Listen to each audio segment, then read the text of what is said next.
bom dia. Me chamo Raquel. Hoje eu vou conversar com vocês um pouco sobre a discussão racial, né? Então, o tema da aula de hoje é racismos, efeitos, impactos, resistências e intervenções possíveis.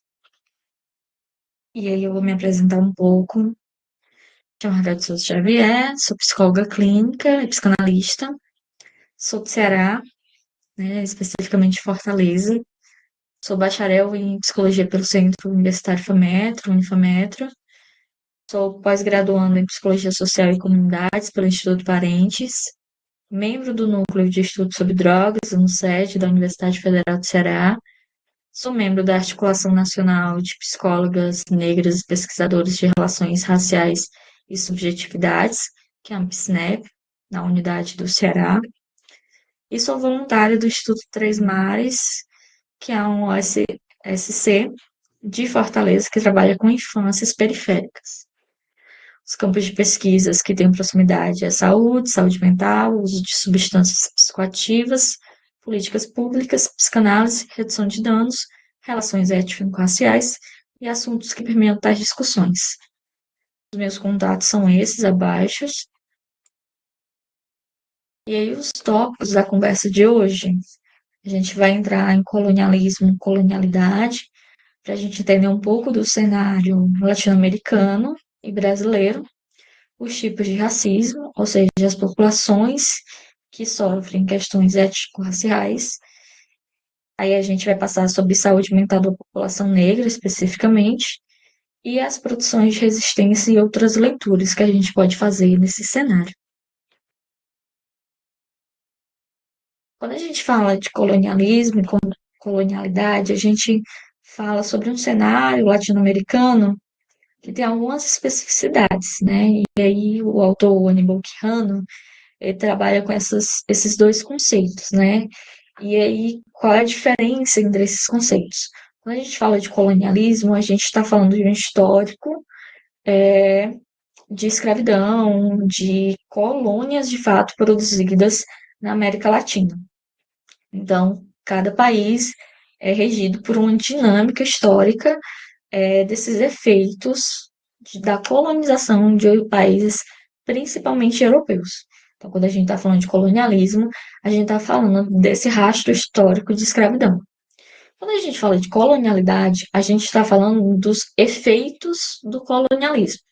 Então, a dinâmica da cidade, a dinâmica da língua, como foi reatualizado esse colonialismo, ou seja, as violências e os estigmas do colonialismo, ou seja, da escravidão, como eles se reatualizaram na temporalidade. Quando a gente vai falar, né, com o autor Santiago Castro Gomes e com Ramon Grossfogel, a gente está falando do giro decolonial. Esses autores eles vão falar sobre como a dinâmica de conhecimento e de saber que a gente tem é muito vindo do norte, né? Então, o sul, por vezes, ele é negligenciado na esfera do conhecimento. E aí a gente pode tomar como exemplo, aqui no Brasil, quanto a gente tem como referência os Estados Unidos. Então, a nossa dinâmica, a nossa leitura de país bem-sucedido, lugar de primeiro mundo, é sempre os Estados Unidos. Apesar dos Estados Unidos também ser uma colônia, né, ter sido historicamente uma colônia, a produção do capitalismo fez com que ele rodasse, em certa medida, nesse campo de conhecimento. Então, esses autores eles vão fazer essa discussão sobre o como no momento histórico, né, na linha temporal da historicidade, houve vários giros de processos que marcam diferentes momentos da história, tiveram algumas viradas. Então, desde do processo de caça às bruxas, quando a gente pensa a dinâmica de mulheres que estavam à frente do seu tempo, como aquilo dali era visto como bruxaria, ou então povos nativos com processos medicinais, como isso era visto como feitiçaria, ou como algo sombrio, macabro. Então, eles vão falando do quanto esses saberes que estão no sul, eles são marginalizados nessa esfera do conhecimento. E aí, o Walter Mignolo, ele vai falar sobre o pensamento decolonial e o movimento descolonial, né? Então, ele vai trazer como um ponto de processo aquilo que rompe aquilo que é colonial e aquilo que vai desfazendo o colonial, né? Então, decolonial é essa fissura, de fato, de demarcar. E a descolonialidade seria esse movimento de desfazer esses enlaces frutos do colonialismo. E aí a Catherine Walsh, ela vai falar sobre o descolonial e o decolonial como essa esfera que contrapõe duas camadas de construção e de desconstrução daquilo que foi movido enquanto efeito do colonialismo. Tá, mas o porquê que isso é interessante saber, né? Colonialidade, colonialismo, porque por vezes, quando se vai fazer um debate sobre questões étnico-raciais, as pessoas tendem a falar que, mas a escravidão está no passado, né? Só que ela se reatualiza, né? Hoje ainda, por exemplo, a gente encontra trabalhos análogos à escravidão, que é assim o termo que normalmente a gente utiliza, né, no contemporâneo. E aí, quando a gente vai ver, não é mais permitido a escravidão, mas coisas análogas à escravidão ainda é permitido, porque ainda há um discurso de colonialismo, de colonialidade, que é essa atualização, que dá passabilidade para que certas coisas aconteçam, né? Certos processos violentos aconteçam. Então, a gente aqui no Brasil, por inclusive ter diferentes diversidades populacionais, a gente encontra também diferentes tipos de racismo e diferentes tipos de população.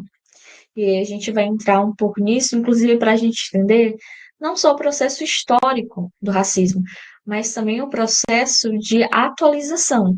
Ele é um processo que ele está sempre se atualizando, principalmente no cenário brasileiro, onde a marca do racismo, ele não necessariamente ele é como nos Estados Unidos, que é uma gota de sangue, né? Ou seja, se você vem de uma linhagem que existe uma pessoa negra, automaticamente você também é uma pessoa racializada.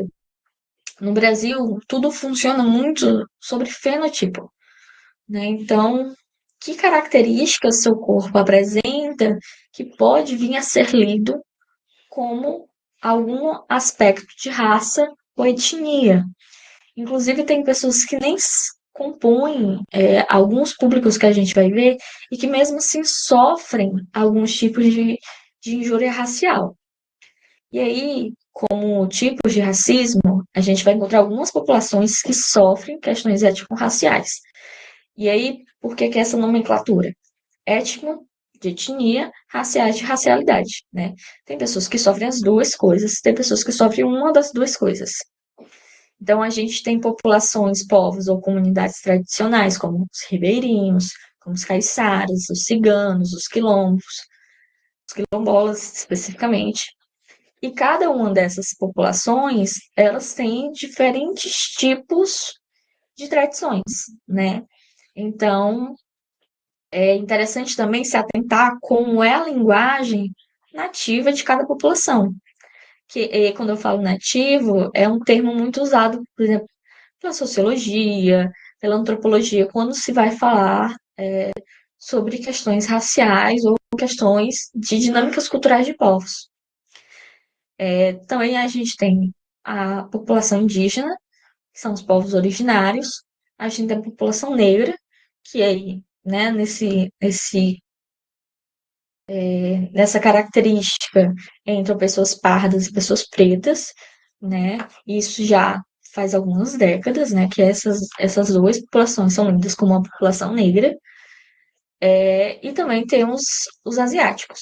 E aí, essa categoria, né, a população asiática, ela sofre racismo a depender do qual tipo de nacionalidade e quão mais atravessada, de novo, fenotipicamente, ela é. Então, tem pessoas que são que são de linhagem asiáticas, mas que não sofrem racismo porque são lidas como brancas aqui no Brasil, mas tem pessoas que não são lidas como brancas e aí sofrem violências raciais. Então, assim, são vários atentos aí que dizem sobre as características e as corporalidades que essas pessoas têm.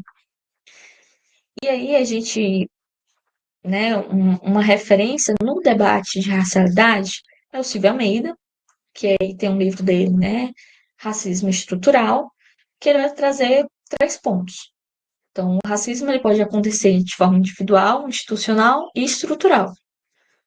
Normalmente, as pessoas tendem a entender o racismo apenas como uma esfera individual, né? Ou seja, um indivíduo executa racismo contra outro indivíduo. Só que isso é a esfera menor do racismo, né? É a esfera mais direta do racismo. E por mais que de fato ela ocorra, não tem como colocar o racismo no escopo da individualidade. De pessoas ruins, pessoas com mau caráter, que é o que normalmente popularmente acaba que a gente vai por essas vias, né, de pensar o racismo como algo do campo da individualidade. Só que aí o Silvio ele vai contrapor. Olha, a gente ainda tem institucional e estrutural, né? E estrutural seria a base da produção desse racismo. Então, institucional, e aí a gente pode pensar a dinâmica de quem é que tem acesso a melhores instâncias de trabalho, ou seja, quem é que normalmente é contratado como empregada e quem é que normalmente é contratado como advogado e médico, né? Então, quais corpos? E aí não necessariamente é porque aquele rapaz negro não quis fazer medicina, mas é porque talvez em alguns espaços ele teve o seu acesso recusado institucionalmente para que fosse possível ele fazer medicina, né? Então, quando a gente fala desse nível institucional, a gente está falando, por exemplo, dos RH, como é que funciona a seleção desses lugares, o acesso aos espaços. Então, assim, um jovem negro entra numa loja e entra uma mulher branca. Quem é que vai ser seguido pelo guarda, né? Então, mas foi o guarda. Não, mas o guarda, ele recebe ordem institucional. Provavelmente essa ordem ela não é diretiva, mas é tipo, vá, né, em pessoas suspeitas. Só que socialmente e institucionalmente é colocado algumas figuras no campo do suspeito. E aí, quando a gente vai para o estrutural, a gente volta para o colonialismo e colonialidade. Então, a gente está falando de uma dinâmica estatal maior, mais macro, por vezes mais sutil, de categorização de pessoas.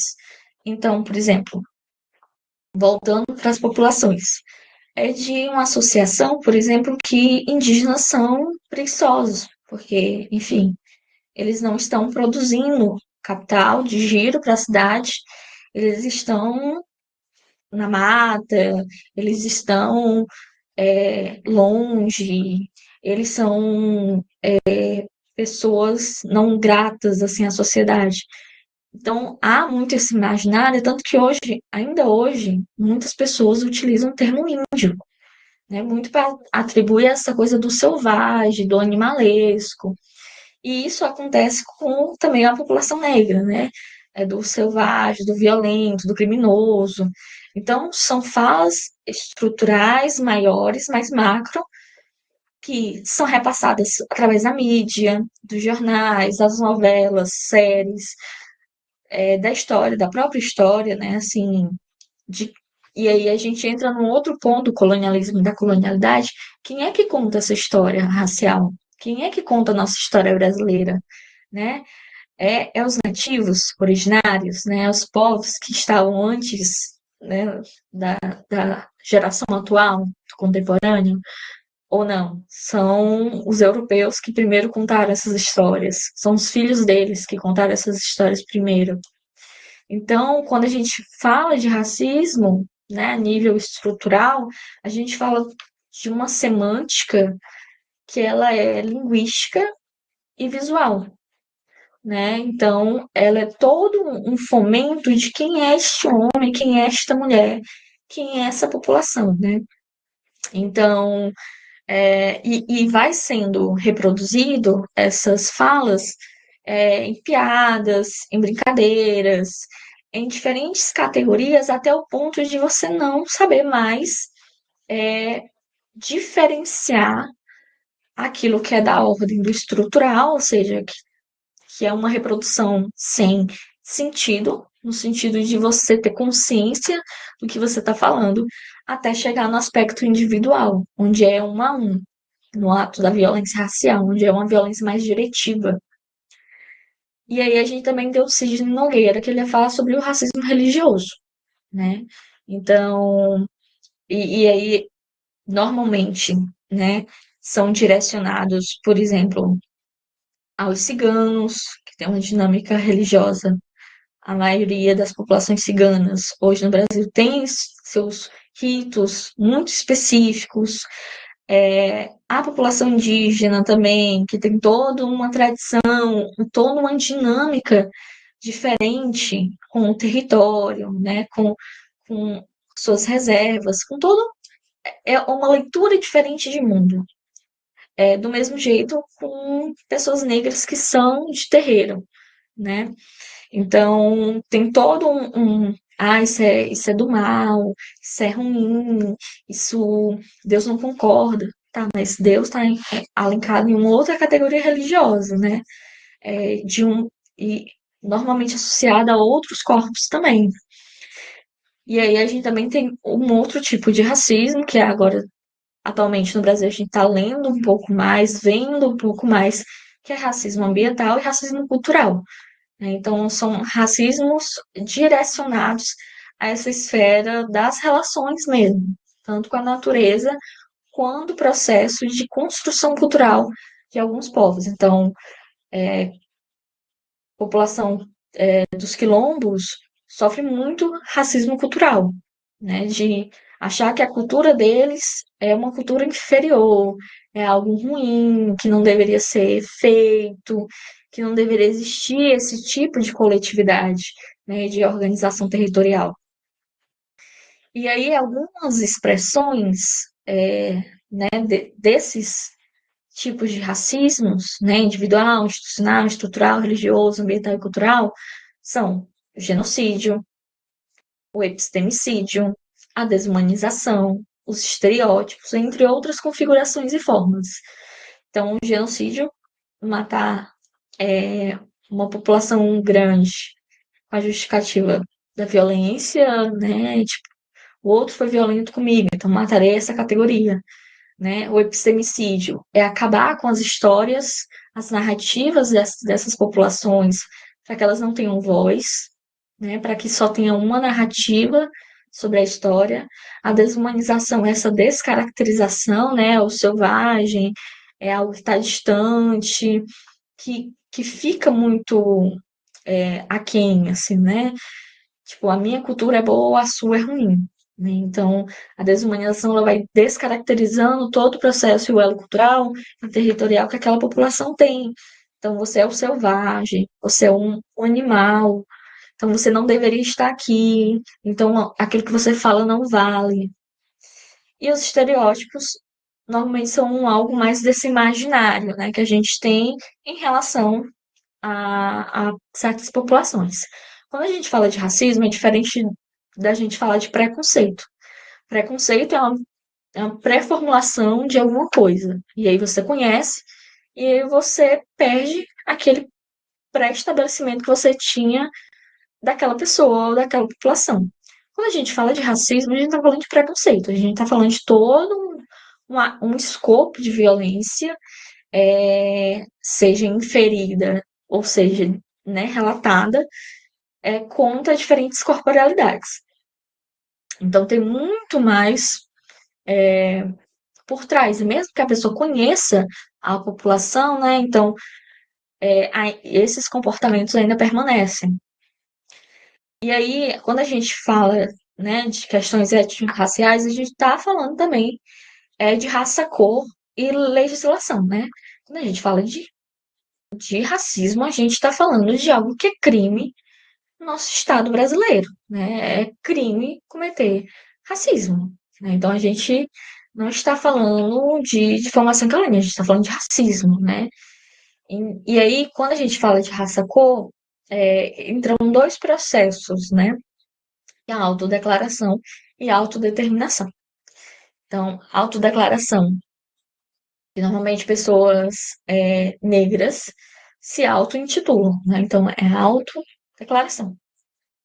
E aí a gente tem algumas leis que dão suporte nesse quesito de denúncia, né? Que é a Lei 7.716 de 1989, tem a Lei 12.288 de 2010 e a Lei 14.532 de 2023. E também a gente tem autodeterminação. Autodeterminação, normalmente, são para povos que têm origens, né? Então, população indígena, população caiçara, ribeirinha, ciganos, quilombas, ou então, a depender, né? Também a população asiática pode entrar em autodeterminação, mas são principalmente esses outros povos, porque a gente está falando de uma linhagem, né? Então tem que mostrar documentos que você de fato tem origem naquela população, ou que você compartilha do mesmo processo cultural, né? Então, pode ser, por exemplo, que uma pessoa que ela é indígena, ela habite a cidade, mas ela quer colocar a autodeterminação dela de origem, né? Ela quer trazer a historicidade e o nome do povo dela para perto, mesmo não morando na cidade.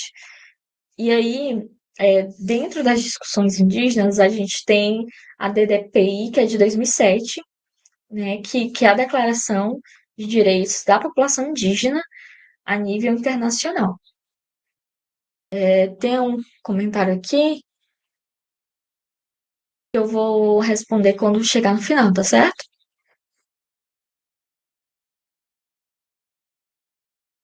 E aí a gente chega no terceiro bloco, que é a saúde mental da população negra, né? Que é onde meus estudos focam mais. E aí eu trago dois autores, que é o Lucas Veiga, que ele é psicólogo e psicanalista, e o Matheus da Rocha Viana, tá certo? Que ele, se eu não me engano, ele é antropólogo. Aí eles fazem um estudo desses vários processos, né? O que que essa população negra sofre no Brasil enquanto efeito do colonialismo e da colonialidade. Então, enquanto efeito do colonialismo, né? Essa data, esse histórico, né? Do processo do racismo, a gente tem a escravização, tem os mortos nos porões dos navios, tem rebeliões e castigos, tem a retirada forçada da terra de origem, tem os suicídios que aconteciam muito, e tem várias denúncias de estupros, né, da época. Enquanto efeitos da colonialidade, que é essa atualização do colonialismo, a gente tem assassinatos, baixo índice de vida, renda inferior, minoria em espaços políticos, ideal branco, efeito diáspora, auto-ódio, afeto de culpa, né, ou seja, de vítima. E aí a gente entra num processo que é os estereótipos que normalmente se tem dessas corporealidades, né? Então, é o lugar do irracional, o lugar da sexualização, é incapaz de sentir, insuficiente para as relações amorosas e afetivas, é um corpo não feito para os afetos, é um corpo perigoso, é um ego alienado, mudança do corpo para uma estética embranquecida, submissão, o não ideal, o criminoso. E aí o Viana, ele tem um trecho do texto dele que ele traz assim: como é possível construir autoestima e segurança para se relacionar afetivamente quando toda uma população não negra é vista como melhor que você? O negro ou a negra são vistos como isso, um corpo negro a ser usado e não respeitado ou afeiçoado. E aí eles colocam, e o Lucas Veiga ele vai trazendo vários relatos, tanto da experiência dele como um corpo de homem negro gay, mas também a experiência de vários relatos de pessoas negras que chegaram à clínica, e o quanto, por exemplo, É inclusive difícil é, pessoas negras terem acesso a psicólogos de forma particular, ou seja, pagando. Porque boa parte dessa população tem que recorrer ao SUS, porque não tem condição, por uma série de fatores de classe, raça e gênero, que impediram ter condições mínimas financeiras para acessar outros lugares, como é a clínica particular, né, na psicologia. Então, assim, para se chegar, né, a ter condição para ir para o consultório, e aí até quando se chega, é muitas violências que a gente escuta, né? E o Lucas faz esse processo do quanto. E aí tem um trecho que é o ego alienado, né? Também o auto-ódio, que são processos que eu já falei anteriormente, o ideal do branco também, que a gente vê muito no consultório, porque normalmente a pessoa acessou financeiramente um outro lugar de instância ou já tinha condição financeira, mas todo o espaço ao redor é branco. Todo o espaço ao redor é branco. E sempre tiveram condições ou tiveram mais facilidades. E aí tem uma autora, que é a Lia Weiner, que ela é uma psicóloga, que ela estuda branquitude. E ela vai falar, vai fazer várias pesquisas sobre dinâmica de família interracial, sobre como é escutar pessoas brancas falando sobre branquitude. E nessa pesquisa, que é a tese dela, ela fala sobre o quanto ela foi escutando as pessoas falando assim: eu só contrato se a pessoa for parecida comigo. Ou seja, se a pessoa for branca e da mesma classe social que ela. E aí, como é que vai haver ascensão social de outras classes e de outras populações se a pessoa só contrata o mesmo, né? E aí, quando a pessoa de fato acessa uma pessoa negra, e ela não era, ou até mesmo era da mesma classe social, ela acha que ela não é boa o suficiente, ou que o que ela está fazendo não é algo bom, ou que ela não deveria estar ali, ou ela tem que trabalhar muito mais do que um colega do lado. E aí, quando a gente fala sobre saúde mental da população negra, mas de forma geral de saúde mental, a gente tem que tomar a interseccionalidade, que é um termo da Katia Orene, que ela vai discutir do quanto, quando a gente vai fazer uma análise de algum processo, de alguma população, a gente tem que levar em consideração os diferentes marcadores sociais ou determinantes sociais, como normalmente na área da saúde a gente utiliza, para a gente ter uma dimensão de qual é a realidade de quem chega. Então a gente tem que entender raça, classe e gênero, prioritariamente essas três, mas a gente também tem que saber território, geração, religião, escolaridade. Então, a gente tem que saber como é que essa pessoa é afetada pelo mundo, né, em relação aos determinantes sociais dela, mas também como é que ela lê essas várias leituras, né? Porque a pessoa pode passar por várias cenas de racismo e não entender que é racismo, porque ela banalizou tanto aquela violência que ela acha da ordem do comum e que aquilo ali, de fato, mas assim, é só mais uma segunda-feira, né? E sempre me aconteceu. Então, esse processo de se achar inferior, ele acaba se colando muito. E quando a gente faz escuta na clínica, a gente vai fazendo esse processo de descolar, da pessoa entender a dimensão das violências do racismo, de entender que esse ideário branco, ele é algo social, né? Então a gente vai tentando separar aquilo que é do campo estrutural, que a gente conversou antes, e daquilo que é do campo individual, né? Eu estou sofrendo racismo ou eu estou sofrendo um processo de comparação com uma pessoa que é meu par, né? Par no sentido de estar no mesmo processo comparativo que eu.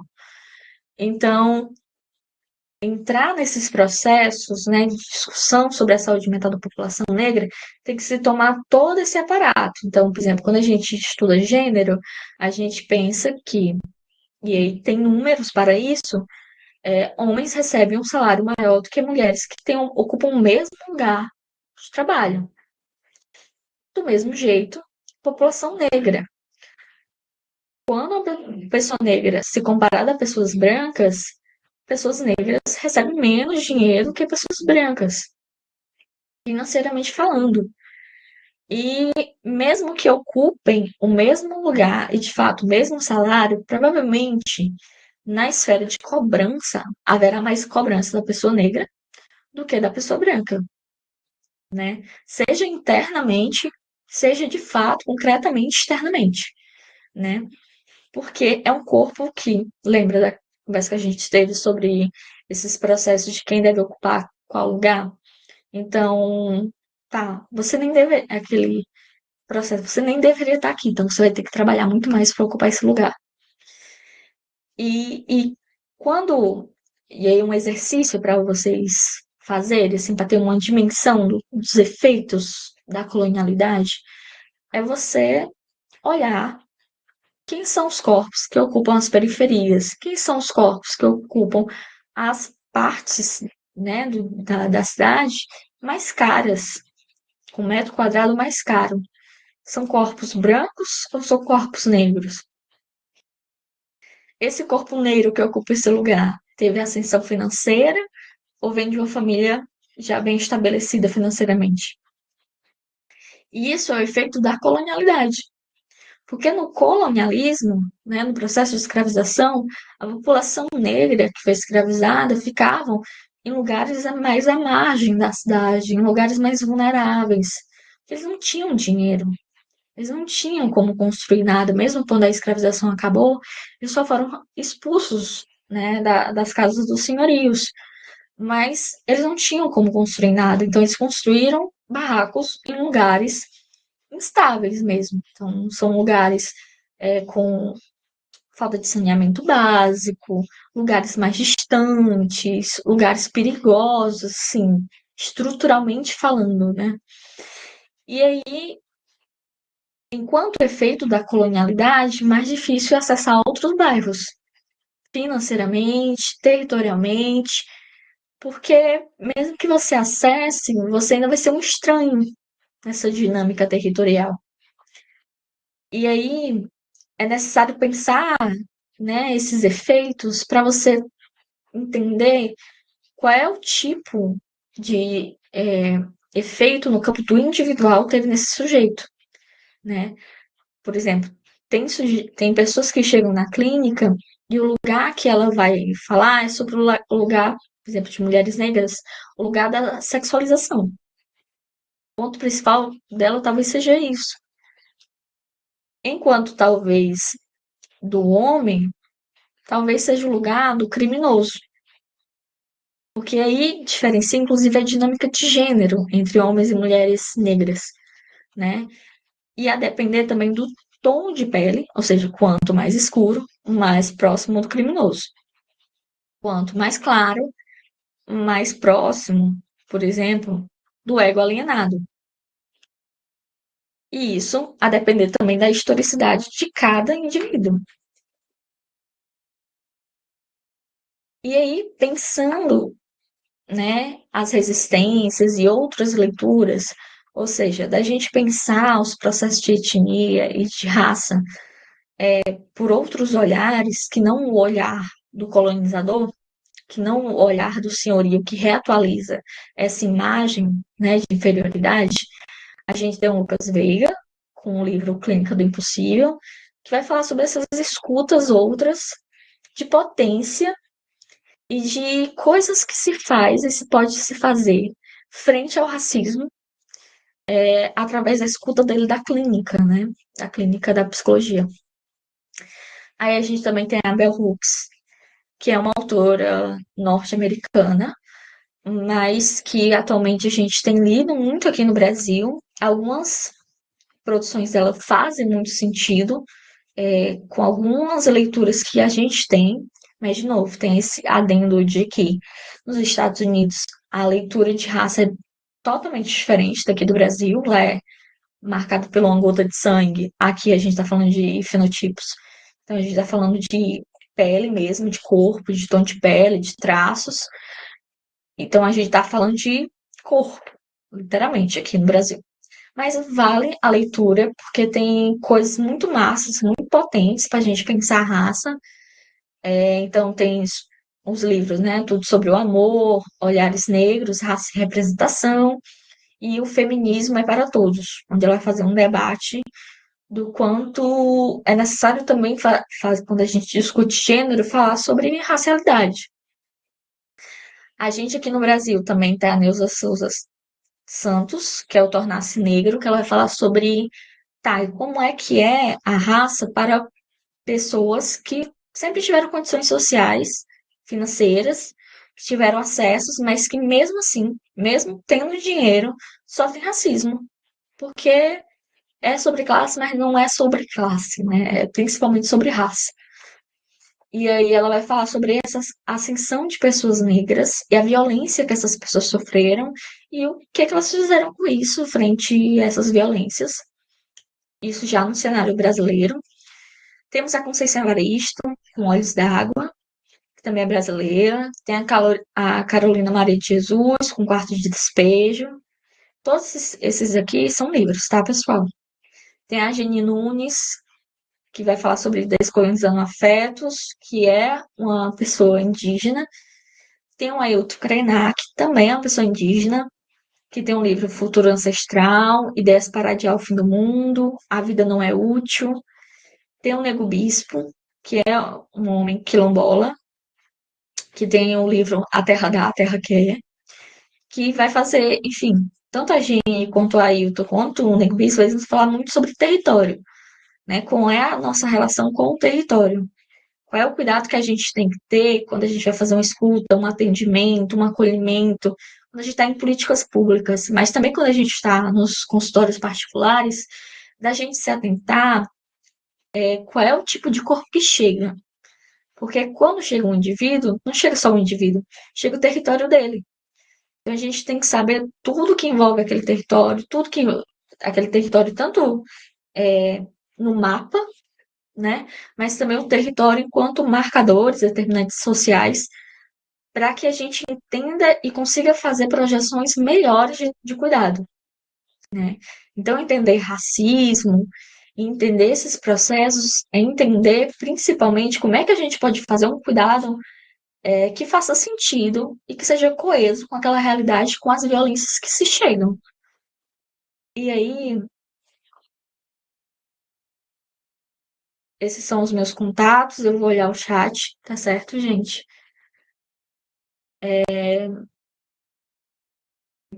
A Notinha, acho que é esse o nome, ela fala, né? Na UBS, encontramos muitos pacientes acometidos por essa temática. É nossa obrigação como profissional da área da saúde nos atualizarmos sobre isso. Verdade. É um tema que, assim, é sempre atualizável, né? Porque raça, cor, normalmente quando a gente está em políticas públicas, não é, não é uma informação que a gente normalmente tem prioridade quando escreve, né?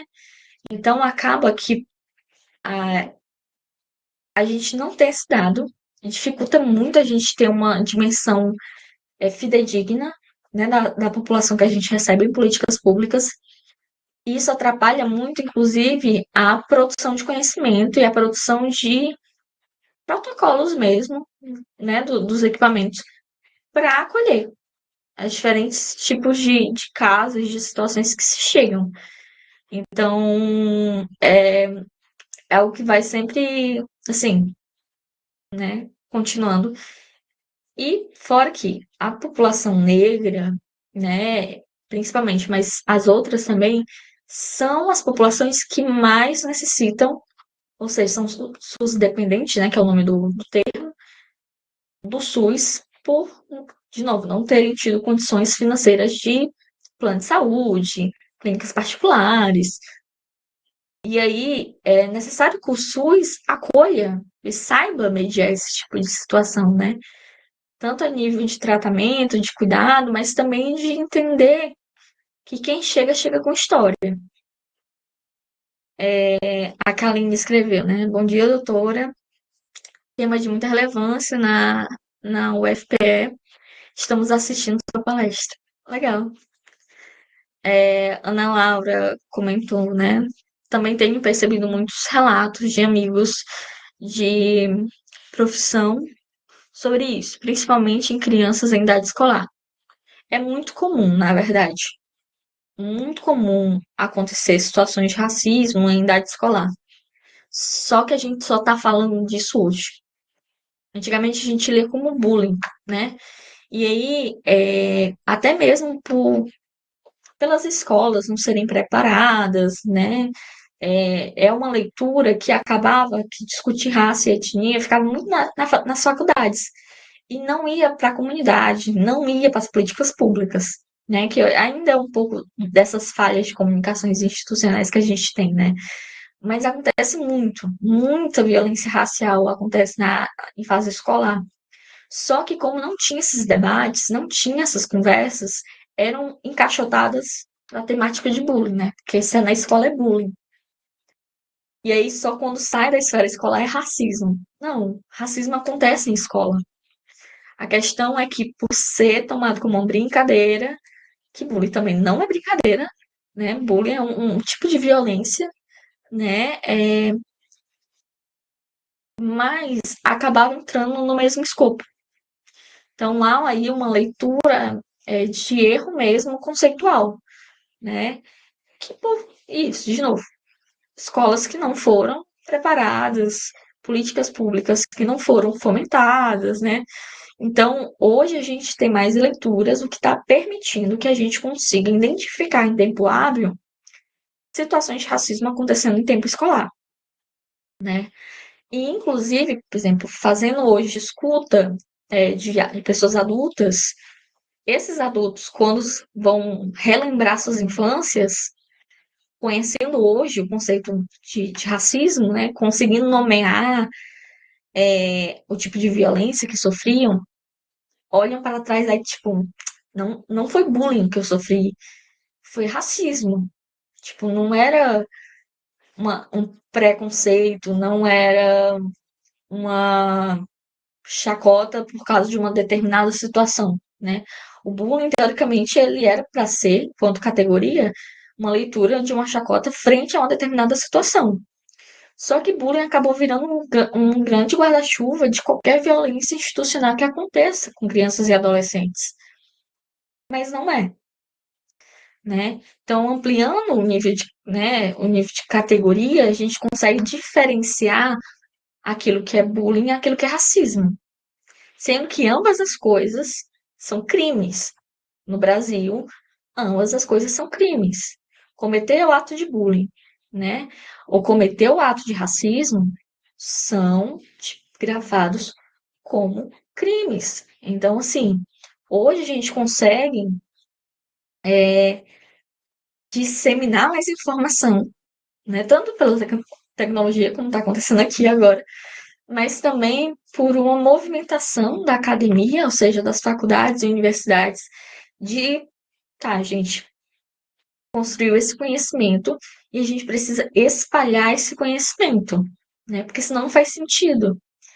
Então, esse conhecimento tem que chegar nas políticas públicas, esse conhecimento tem que chegar na rua, nas comunidades, nas escolas, nas empresas, até para conseguir fazer esse tipo de preparação mesmo, tá? E quando essa criança sofre racismo na escola, o que a gente vai fazer?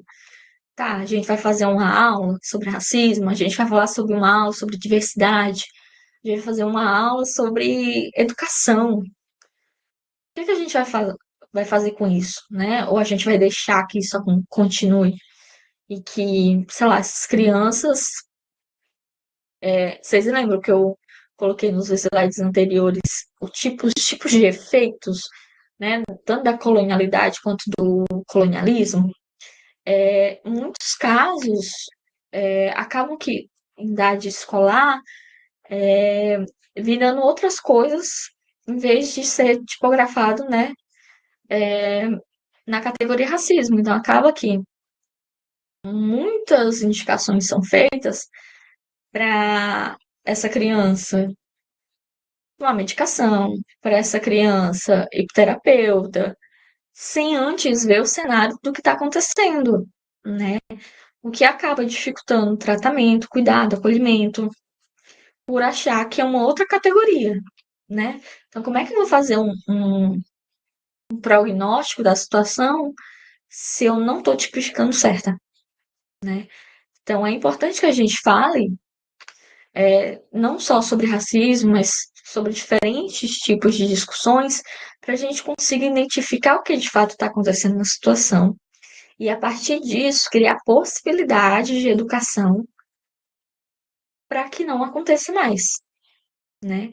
E que, se aconteça, a gente rapidamente consiga solucionar e responsabilizar quem se deve, né? Uma coisa é uma situação isolada acontecer, outra coisa é ela ser recorrente, né?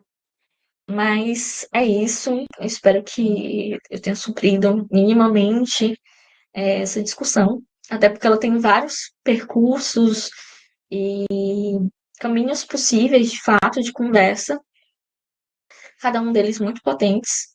Mas hoje eu foquei mais em tá, o que é que pode, né, ser lido como racismo e quais são os efeitos corporais mesmo, saúde mental que pode se ter, né?